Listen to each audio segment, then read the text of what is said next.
Horror कहानियां थी। खून की प्यास पार्ट 2।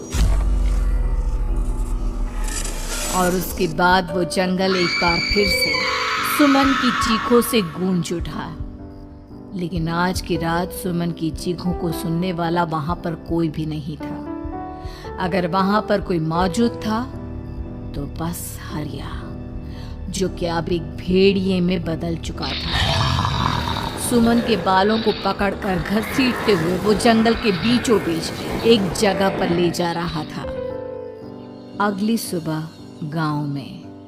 अरे भाई, पता नहीं क्या बात है, अपने गांव का हरिया किसान और उसकी पत्नी सुमन दोनों गायब हैं।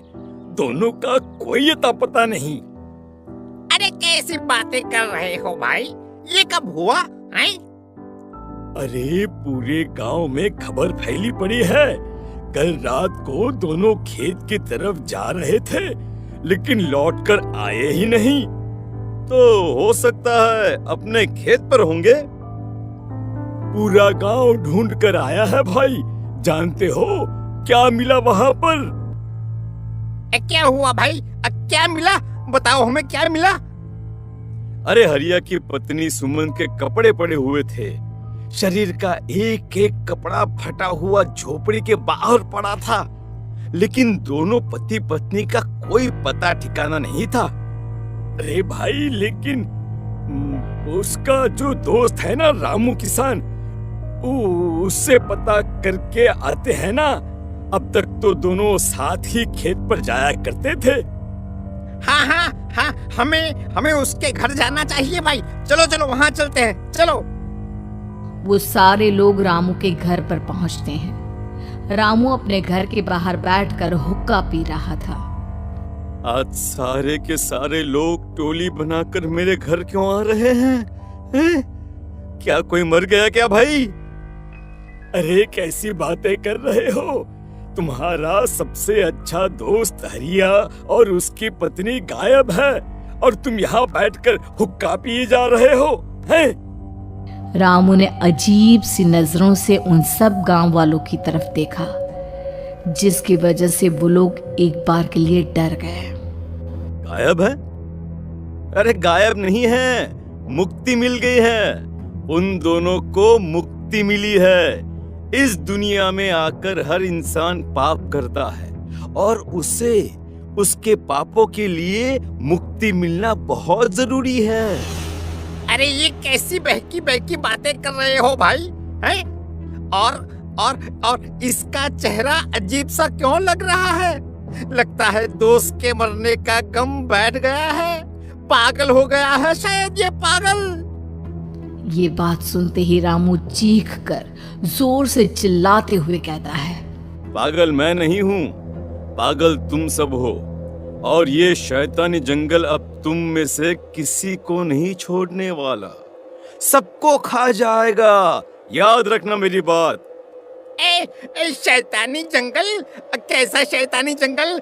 लगता है रामू पागल हो चुका है। हमें यहाँ से चलना चाहिए भाई। चलो चलो चलो। तभी रामू की पत्नी बाहर आती है। नहीं, आप लोग इनकी बात का बुरा मत मानिए। 2 दिन पहले हरिया के साथ खेत पर गए थे। जब से वहाँ से आए हैं तब से ऐसी ही बातें कर रहे हैं। भगवान जाने ऐसा क्या देख लिया उन्होंने, खेत में कुछ भी बड़बड़ाते रहते हैं। लेकिन गांव के लोगों ने कमला की कोई बात नहीं सुनी, और वो सब वहां से चले गए। रात अब धीरे धीरे ढलने लगी थी। तभी अचानक किसी ने धीमी सी आवाज में रामू को पुकारा। रामू, आ जाओ, मैं तुम्हारा इंतजार कर रहा हूँ। और सुनो, अपनी पत्नी को साथ लेकर आना, नहीं तो काम अधूरा रह जाएगा। ये आवाज सुनते ही रामू के चेहरे पर शैतानी मुस्कुराहट आ जाती है। वो धीमे कदमों से अपने घर के अंदर आता है। क्या हुआ? तबीयत ठीक है ना अब आपकी? मैं तुझे अपने साथ खेत पर ले जाने आया हूँ। चल। मैं तुम्हारे साथ कहीं नहीं जाने वाली। मुन्ना गहरी नींद में सो रहा है और उसे अकेला छोड़कर मैं तुम्हारे साथ खेत पर नहीं आ सकती। वैसे भी तुम्हारे उन खेतों में भगवान जाने कौन सा राक्षस घूम रहा है, मुझे तो डर लगता है।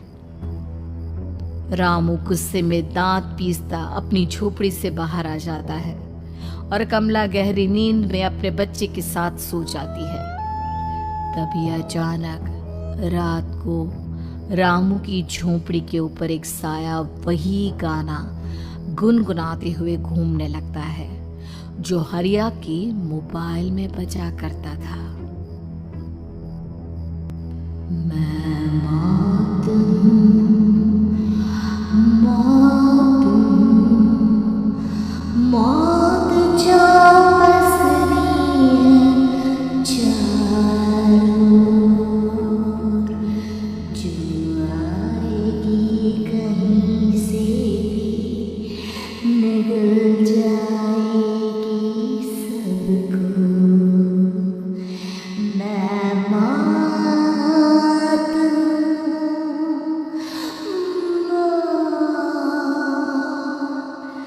अब मैं छोड़ूंगी नहीं किसी को।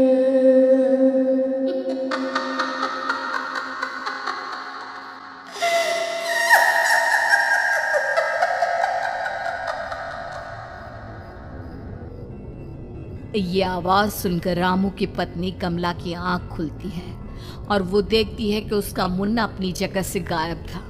कमला चीखते हुए बाहर दौड़ कर आती है। वहां पर उसने देखा कि रामू ने अपने बच्चे को झोपड़ी के बाहर एक पेड़ से उल्टा लटकाया हुआ था और उसका बच्चा चीख चीख कर रो रहा था। वहीं दूसरी तरफ एक साया बच्चे के ठीक नीचे आग जलाकर उसके चारों तरफ हैवानों की तरफ नाच रहा था। छोड़ दो मेरे बच्चे को। अरे क्या कर रहे हो तुम? शर्म नहीं आती तुम्हें अपने ही बच्चे को इस तरह मौत के हवाले करते हुए? अपना बच्चा? किसने कहा ये मेरा बच्चा है? अरे ये तो उस रामू की औलाद है, इस गांव के किसान रामू की, और मेरी दुश्मनी इस गांव के हर इंसान के साथ है। क्या कैसी बात कर रहे हो तुम? और ये औरत कौन है? ये मेरे बच्चे को खा जाएगी। तभी अचानक से उस साया ने एक बेहद खतरनाक दिखने वाली औरत का रूप ले लिया और उसकी आंखों से आग निकल रही थी। सही पहचाना तूने, मैं तेरे बच्चे को खा जाऊंगी। अगर तू अपनी इस हैवान पति रामू के साथ जंगल नहीं आई तो मैं तेरे बच्चे को खा जाऊंगी। लेकिन क्यों? आखिर क्या चाहती हो तुम मुझसे? मुझे जंगल क्यों ले जाना चाहती हो? औरत बुरी तरह से ठहाके मार मार कर जोर जोर से हंसने लगी और साथ में रामू भी। ये तो तुझे वहां चलने के बाद ही पता चलेगा ना। अगर तू नहीं आई तो थोड़ी देर में तेरा ये बच्चा आग में जलकर मर जाएगा। चल जल्दी। नहीं नहीं, मेरे बच्चे को छोड़ दो। तुम जहाँ कहोगे मैं तुम्हारे साथ चलने के लिए तैयार हूँ। और उसके बाद उस बच्चे को झोपड़ी में लिटाकर आगे आगे वो साया चल रहा था और उसके पीछे पीछे रामू अपनी पत्नी के बाल पकड़कर उसे घसीटते हुए जंगल की तरफ ले गया। जंगल में जाने के बाद, कितनी खूबसूरत हो तुम। आज की रात बस तुम और मैं एक दूसरे के साथ रहेंगे। मुझे तुमसे बहुत डर लग रहा है। तुम्हें क्या हो गया है? तुम तो बिल्कुल ठीक थे। वो होगा जो हमारे बीच होना चाहिए। तो आओ आओ, अपने आप को मेरे हवाले कर दो। कमला ने डर की वजह से अपनी दोनों आंखें कसकर बंद कर ली थी। रामू ने बुरी तरह से चीख कर कमला से कहा, आंखें खोलो अपनी और मेरी तरफ देखो।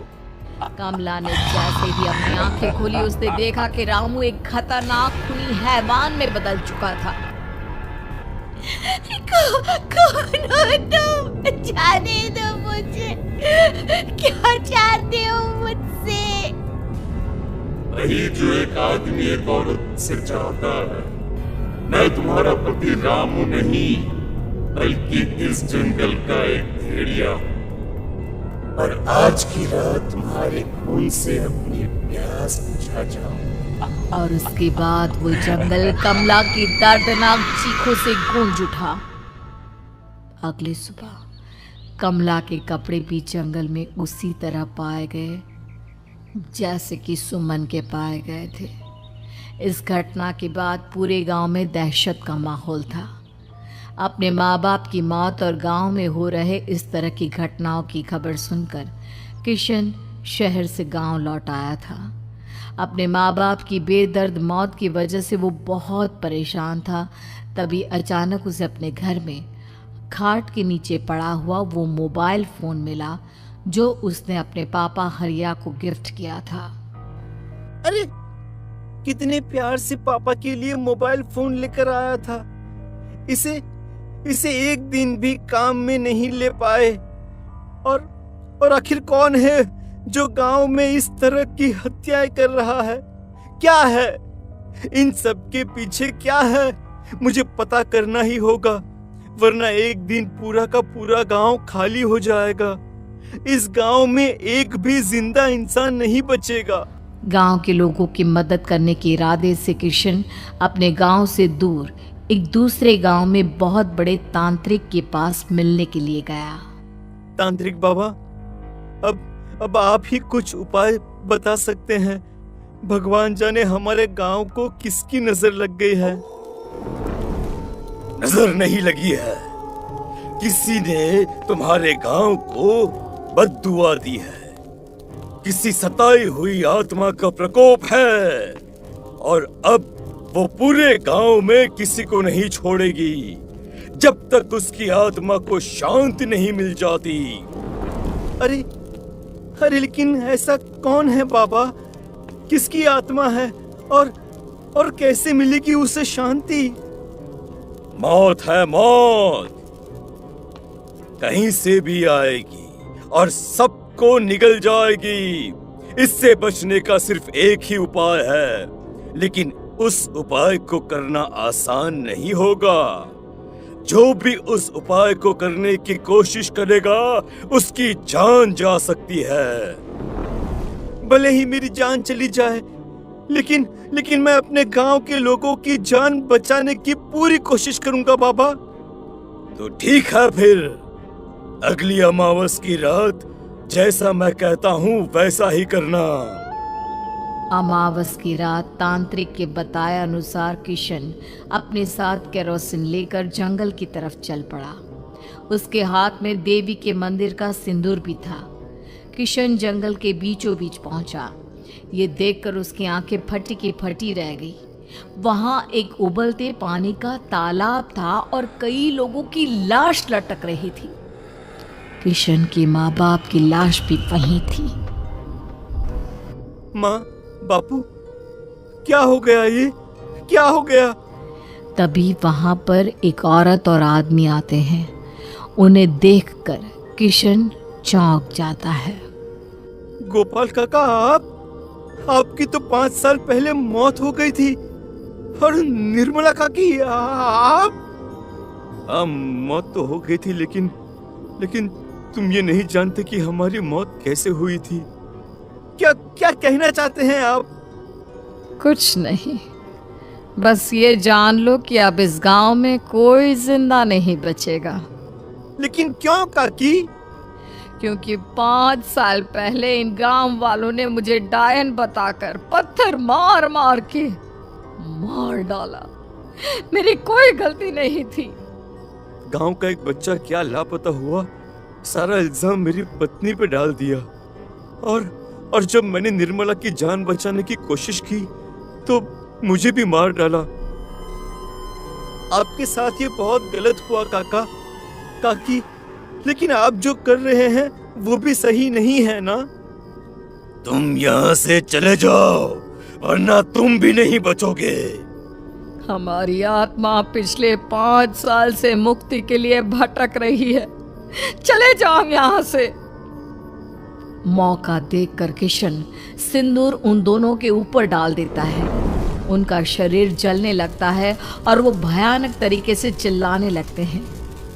अगले ही पल किशन उनके ऊपर कैरोसिन डाल देता है और वो दोनों जल जाते हैं।